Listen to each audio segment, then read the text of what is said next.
really want to kind of make a difference. They want to understand more about themselves. There's something that they want. They want to find out what their purpose is, but also want to be able to discover more of who they are so they can really move forward in the best possible way.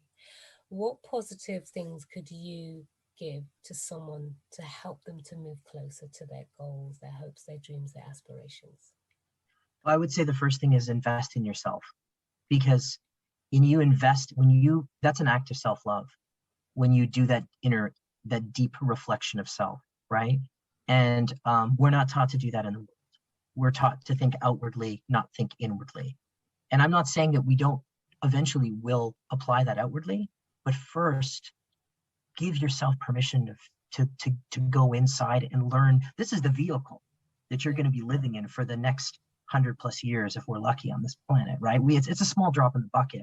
So this is going to be your reference point for the rest of your journey. So doesn't it make sense that you should understand the reference point that you're starting with, and to love that, and to go have enough self-love to go within and make that self-discovery?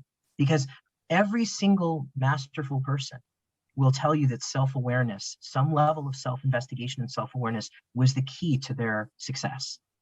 So if anyone, I say to people who want to know it, I said, give yourself permission, first of all. And then second of all, work with people who you feel have achieved a level of mastery in the areas that you want to master. And that's something that's not really promoted in society anymore, mentorship. The idea of working with the teacher. I mean, you and I know that because we're coaches, and we have coaches, and we've worked with people, so we understand the value of that, but it's not really that common. So if you want to get somewhere faster, work with someone who's already there. They're going to show you the quick path. And so the combination of that's an investment into self, really, when you think about it. Yeah. And I think for people, they just have to learn to give themselves permission and go for it, because it's not the messaging that we get growing up. The messaging is achieve, function, succeed, but the context of that is you got to understand the reference point of this in order to understand how you're going to apply that effectively in the world.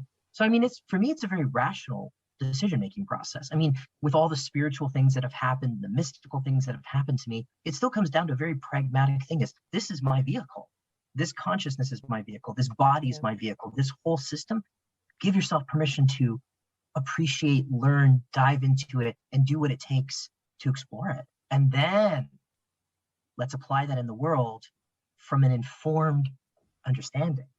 And then you can really channel those tools and gifts into something that's going to be effective. And then when you start giving it to other people, like you said, it amplifies the fulfillment, right? So if people give themselves permission to do that, because I think really we have to let them say, it's okay. It's okay to go do that. And I don't think for me, it's not necessarily okay. It's necessary. Right. Yeah. And I see that as a fundamental thing.